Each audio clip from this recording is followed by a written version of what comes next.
I'm filming this in the heat wave in the early morning. It's 20 minutes past 9. The lawnmower is outside. Someone is mowing their lawn. It is the country after all. There are birds singing. It is the country after all. And I am using an ISO that is too low and will probably make me look like Donald Trump or pasty because this is the country after all. We also live near a side of a road, and if you want to know why I'm not filming in that usual room that I usually film in, it's because I have come home from London after finishing university.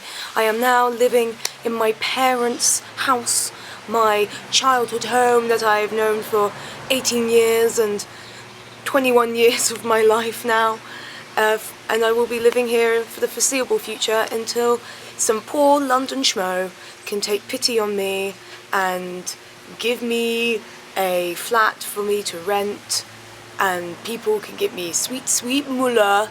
Really want that mullah right now. I'm joking about the money, by the way. My life is actually pretty good. It's pretty...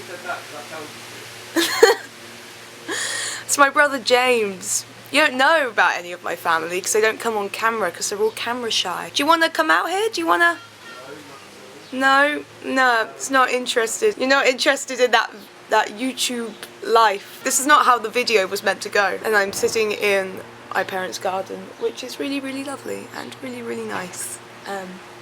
I am envious, and I'm making the most of the garden because I didn't have one when I was in London. I recently was invited to a LGBTQIA+ event by my wonderful friend Robert, who also directed the documentary, which is why I was invited, King's Cross St Pancras.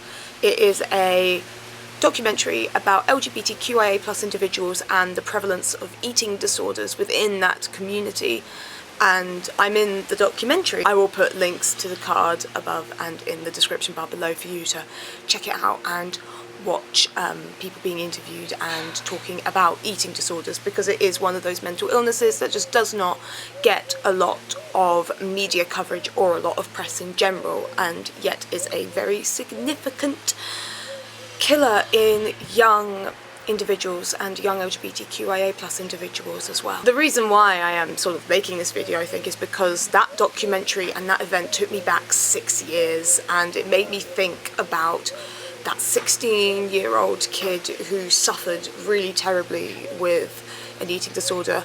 For those of you who have been with me since 2016 will know that this channel started as an eating disorder recovery channel. I was recovering from anorexia at the time, and I wanted to make videos to help people with recovery because it was really hard for me, so I wanted to make it with you.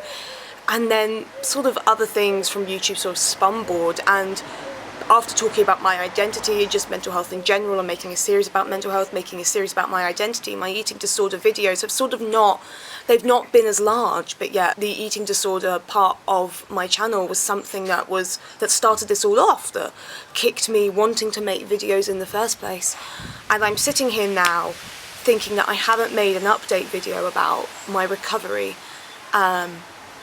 And so I wanted to make one and sort of go back and realise just how far we've come, because I do forget, because I find now that I'm in a position where my eating disorder isn't at the forefront of my mind all the time. Like, it was a part of who I was, but it's not a sole part of my identity anymore, which I think is a very good and big step forward for me.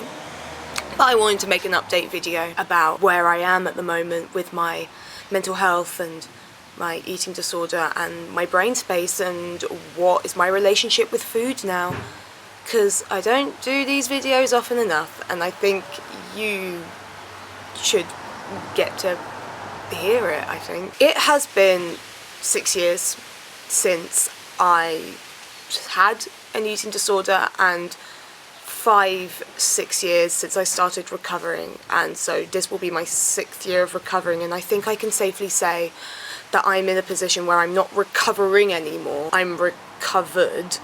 However, I think I will always have disordered eating, and I always tell everyone I will always have disordered eating in times of stress, in times of anxiety, because anxiety and my eating disorder love to go together. They go well together, hand in hand. because of things outside of my control. And it's wonderful how they love each other very much, but I don't like them being together. But I think I'll always have disordered eating. I just will never really get over that, maybe. Some people are in the camp of eating disorders where you can get over it, but not sure, and that's okay. But putting the disordered eating bit aside, I think I have a pretty good, finally, after 6 years, a pretty good relationship with food now, in this current moment. And that's been a long time coming. We live in a society where we are told to have an abnormal relationship to food. There's a lot of don't listen to your body, listen to your brain, don't be mindful, listen to what the media tells you. And that can be seen through our diet industry and the diet talk that is seen so normal and is meant to be seen as a normal part of society, and it's clearly not, because it's clearly messing people up, and it's clearly messing with the minds and mental health of so many people. And sometimes even that talk can progress someone's eating disorder even further, to the point where it's very dangerous. But finally, I have a good relationship with myself and my food and what I eat and what I put in it, and that's always a good thing. It's the first time also in a long time where I have had a very good relationship with my body, and I like the way it looks and feels, and I've come to a point, I think, of acceptance of what it's going to look like and how I'm meant to be and how I'm meant to be put together. I've sort of come to this decision that I can't fight genetics, and I can't fight what my genes are going to do to me.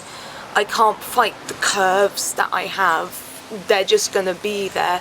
That's how my bone structure is. If I want to fight the curves, I've got to fight the bones underneath, and you don't want to mess with the bones, because that's not how my body is meant to be. That's not really what it's going to do. Sometimes I won't love it all the time, and that's okay. Like, we'll have those moments where we won't. But I know when I don't love it. I finally got round to tracking my menstrual cycle or my period, and that actually has been very useful for me. And people who bleed find that your body can change during your cycle, and tracking it if you want to, but I suggest tracking it is one of the best ways that I found to help me be more confident and happy with my body. I would also clearly suggest that if you buy the book The Hormone Diaries by Hannah Witten, she also explains this in fantastic detail about your menstrual cycle. I can also put a link down below so you can buy The Hormone Diaries, and while you're at it, why not buy her book doing it as well, because that's really useful and helpful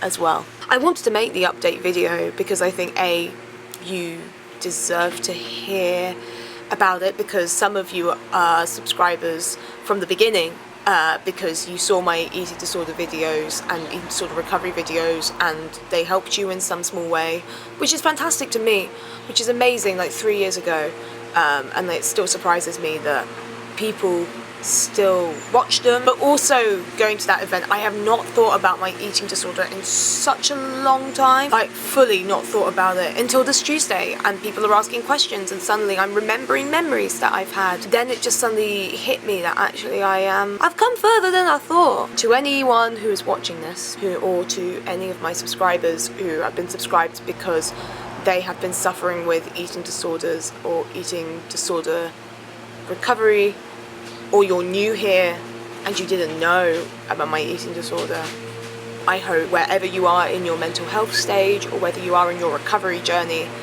to let you know that you are taking bigger steps than I think you know.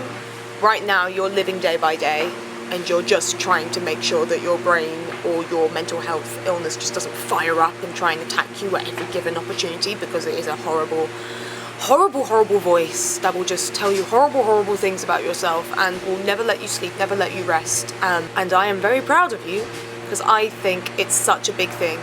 Your recovery does not just take your body to recover, but it also takes your mind, your lessons, your soul, relearning who you are as a person without it. It's a lot. It's a hell of a lot to deal with. And it can take years. It took me 6 damn years to try and find out who I was and where I was without it. To take my body back from a eating disorder body to a body that is deemed as healthy for me, and one I am happy because I have a heart that beats, I have lungs that breathe, and it works. But you are doing so well.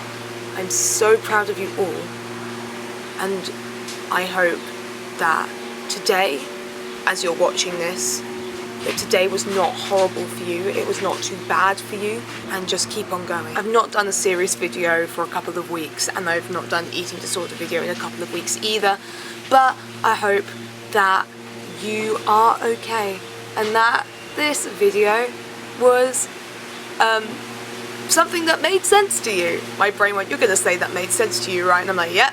Is that your catchphrase? Yep. Is that anxiety? Yep. If you liked this video, be sure to give it a thumbs up.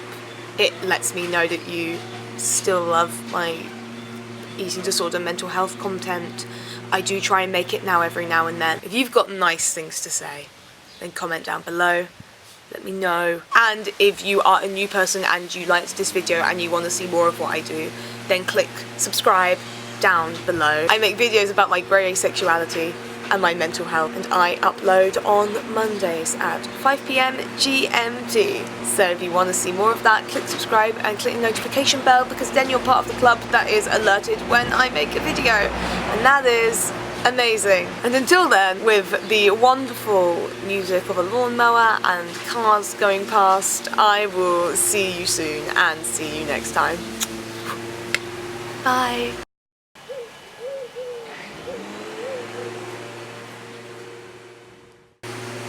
The lawnmower's getting low.